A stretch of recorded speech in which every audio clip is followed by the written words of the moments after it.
Mga ka-vloggers, welcome po sa akin channel. Sana'y magustuhan po ninyo yung video na ito. Paki-like, share, and subscribe na lang po mga ka-vloggers. Eto na naman po ang aking pinakabagong vlog.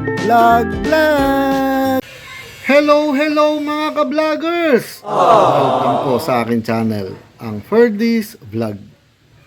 Mga ka-vloggers, meron na naman akong gustong i-share sa inyo or gusto kong ipakita sa inyo yung project na ginagawa ko. Kung tutuusin, kanina pang umaga ko sinimulan yun eh. Hindi ko na nga sana iba-vlog yun.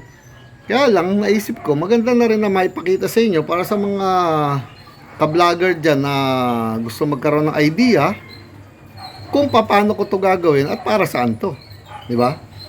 So, alam nyo kasi mga ka-vloggers, hindi na ninyo na itatanong, si ka-vlogger ninyo, ang pinaka-paborito kong ginagawa sa buhay ko, libangan ko, kapag hindi ako na gumagawa ng aircon, hindi nagme-mekaniko, nasa bahay lang, ang pinakahilig ko, mag-ihaw.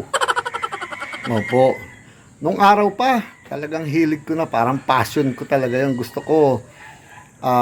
Iniihaw yung mga, marami kasi akong recipe eh. Meron ako tinatawag na pork chop a la Ferdy. Meron akong mga barbecue a la Ferdy. Tapos akong ano-ano pa mga ka-vloggers. So, nung araw pa, gumawa ako ng ihawan ko stainless. So, siniguro ko yun na hindi kasi matutunaw sa init. Hindi kakalawangin, di ba? Dahil stainless nga. So, siniguro ko siya talaga na pang lifetime siya. Totoo naman mga ka-vloggers eh. Kumbaga matanda pa sa anak ko yun. Sa panganay kong anak, si Harold. So, ginawa ko to siguro mga 35 years ago. Parang gano'n na siguro. Napakatagal na panahon na mga ka-vloggers. So, first time kong isi-share sa inyo at ipapakita to. Dahil madalas nakikita ninyo ako sa car aircon. Siguro nakita na ninyo ibang mga vlog ko, no? Na hindi related nisa sa aircon. So, ito, pakikita ko sa inyo yung ginawa ko. Siguro ano to eh.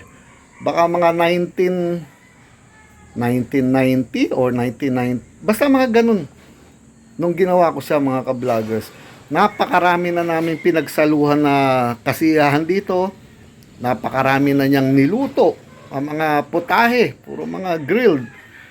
At kaya ko i-share sa inyo to mga ka-vloggers kasi may ginagawa na naman akong bagong project.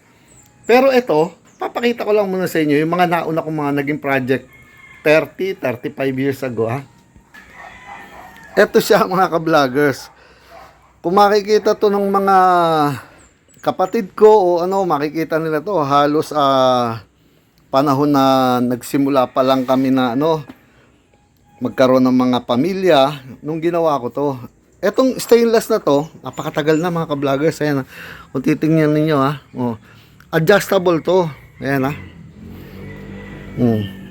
may adjustment yan na naghawakan ko na. Pwede nyo siyang itaas, baba. Ayan Tapos hihigpitan nyo na lang yun, niluwagan kong yun. Kung ang niluluto ninyo, halimbawa, i-grill ninyo, isda na makapal, mga barilyete, itaas nyo munang ganyan.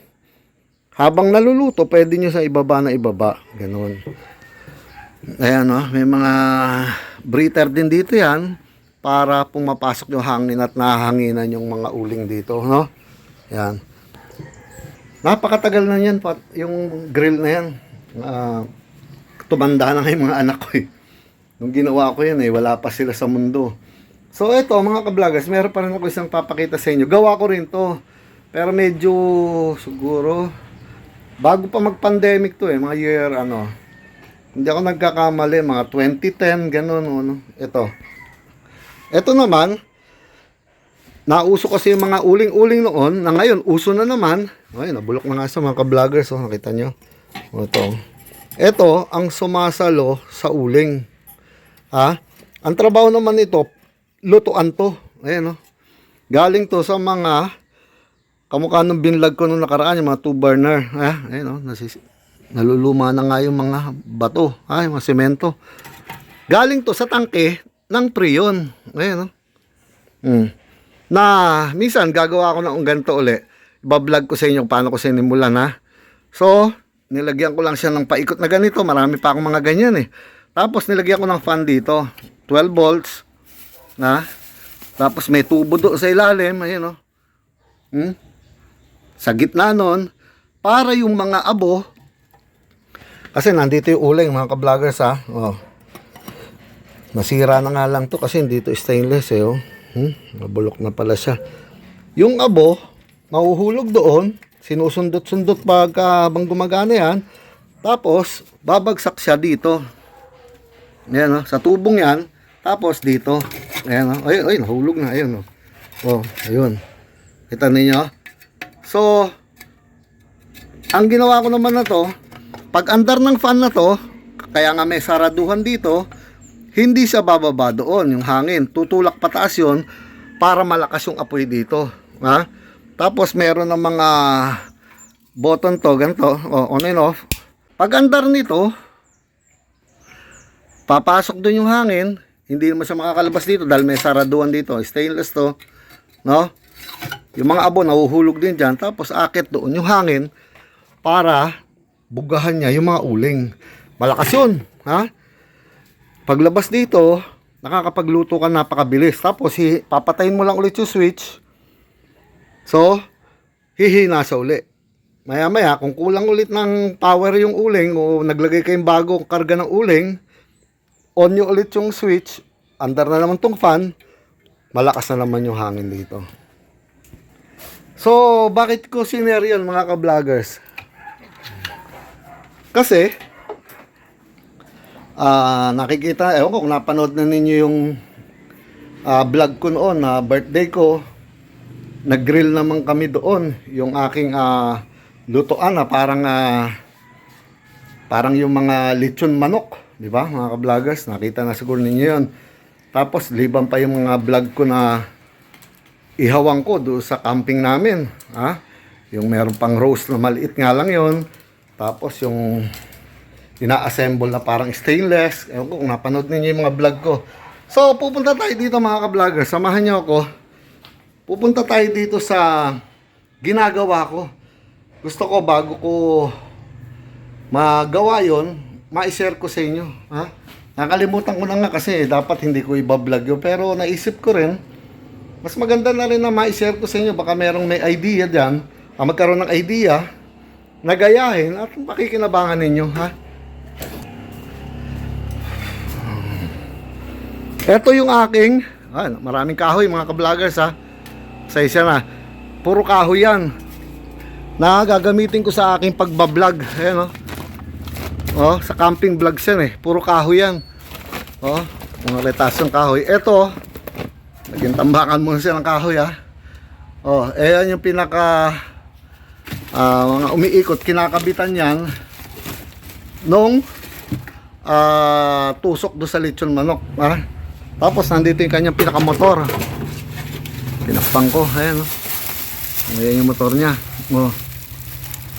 Pinapaandar niya yung mga kadenang yan, tinatak niya. So yun. Ba't ko ba pinakikita sa inyo yan mga ka-vloggers? Kasi nga, sabi ko nga kanina, meron akong panibagong project habang ganito yung panahon. Napakataas ng diesel, hindi tumitigil. Bukas tataas na naman. Martes siguro 170 na raw yata ang presyo niya, no? So nag-iisip ako lagi na mga pwede kong gawin habang ganyan ang panahon. Pwede kong pagkalibangan mga ka-vlogger. So ito na nga, pakikita ko sa inyo. Ito mga ka-vlogger. So nandito tayo sa likod sa likod ng aking bahay. Meron akong tangke ng air compressor. Ayan nakikita ninyo. Para saan to? Tinanggal ko na yun nandito. Ayan nandito yan pinapatungan nung compressor. Tapos dito yung pinakamotor. Tangke to. mga ka-vloggers. Gagawin ko siyang ihawan ulit. Oh my God. Pero, yung ihawan na sosyal, yung para siyang oven, yung roast, yun nakukulob yung kanyang smoke. Pwede kang gumawa dito o mag-ihaw dito ng mga steak o manok kung gusto mo, na pag naayos mo na yung pinakauling or kahoy kung gagamitin mo dito, ha? Tapos isasarado mo yung takip niya. So mahal, tagal na vlog to, mga ilang part siguro to. Pero gusto ko lang ma-share sa inyo mula sa simula, mga ka-vloggers, ha. Ayan na. Tinatanggal ko na to. Ginagrinder ko. Tapos inaalis ko na rin to. Ang mangyayari dito, mga ka-vloggers, kakating ko to, ang kalahati nito, cut. Tapos, pag akit na ganon, hanggang dito siguro, yan. Tapos, magkakaroon ng bisagra yan. Dalawang bisagra o tatlo, na may handle dito para nabubuksan ko yan. Naiaangat mo rito, tapos merong grill dyan sa loob. Ang lalagay ko dyan grill, eto, itong mga matitibay na to. Yan, nakikita na niyo siguro. Yan. Yan. Yan ang mga grill dyan. Sa loob niyan. So, sisirain ko na tong compressor na to. Cut. No, puputulin dito. Diretso. Tapos dito. Yan. Lalagyan ko ng bisagra. Tapos magkakaroon siya parang ganitong handle. Nabubuksan mo siya. So, habang nag-iihaw ka dyan, pag na-set up mo na lahat yung iihaw, isarado mo siya, maglalagay ka ngayon ng mga parang tambucho, exhaust niya. Meron naman na rito. Tsaka dito, pakikinabangan ko na lang yan. Kakaroon ng tubo yan. Siguro, lalabas ko doon, palabas doon sa bahay. Dahil, ipupwesto ko to, mga ka-vloggers, doon sa harapan. Pagbukas mo ng gate, nandun siya. Dahil mahilig ako sa party, mahilig ako sa ihaw, so doon siya ilalagay. So, habang nagpa-party doon, sa aking party place doon, nag-iihaw ako dito sa harapan. So, ang ganda. Mga ka-vloggers. Naisip ko lang i-share sa inyo dahil gagawin ko naman talaga to. At gusto ko mapanood ninyo. Nakita rin naman na siguro ninyo nung yung ginawa kong isa, di ba? Yung parang stainless, yung pugon. Sa camping naman namin, may tambucho rin yun na nagagamit ko sa camping na ngayon. May salamin yun na tempered. Tapos high temp yun, na kahit ano ka ng kahoy, hindi na babasag yun. So, tapos na rin yun eh.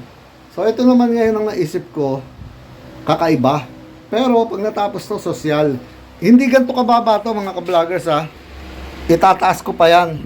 Na kailangan, yung pinaka-grill, hanggang dito, yan, kapantay ng ano. Kumbaga, kapantay ng bewang ko. Ganon. Siguro, aangat pa yun kung mga 2 feet. Ganon. So, tapos yan. Tapos dito, pag tinabas ko muna, lalagyan ko muna ng bisagra bago alisin to. Para nakaposisyon na lahat. Tinatanggal ko ngayon to. Ayan. Ginagrinder ko. So, gusto ko lang i-share sa inyo at gusto ko makita ninyo yung gagawin ko. So, sisimula at tapusin ko na to kasi didilim na at matagal na vlog to, mga ka-vloggers. At abangan ninyo, maganda kalalabasan nito. Part by part. Siguro ilang part aabutin to. Pero gusto ko i-share sa inyo. Sige, gagawin ko muna, mga ka-vloggers,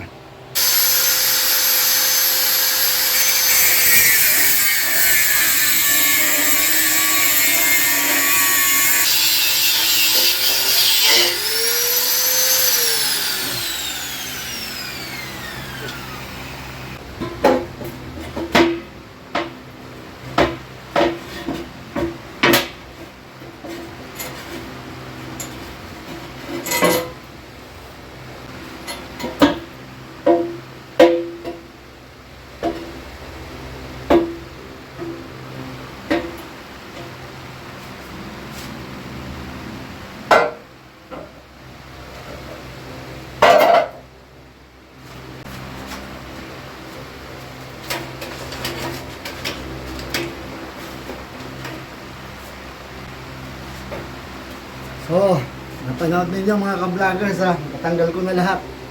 Ang kasunod naman yan, bukas na siguro yun. Kakat ko naman yan. At mga ilang part to. Sana ay sundan ninyo mga ka-vloggers. At gusto ko lang i-share sa inyo kung ano ang gagawin ko. So, hanggang sa susunod na vlog mga ka-vloggers. Tuloy-tuloy lang to. Bukas, ito siguro gagawin ko ulit. Sana ipanoorin ninyo. Ano pa ba sasabihin ko? Ito na naman po ang pinakabagong edisyon ng aking vlog. Paalam mga ka-vloggers. Paalam po, medyo mahirap ko pero gusto ko mapanood lang ninyo. Ingat po.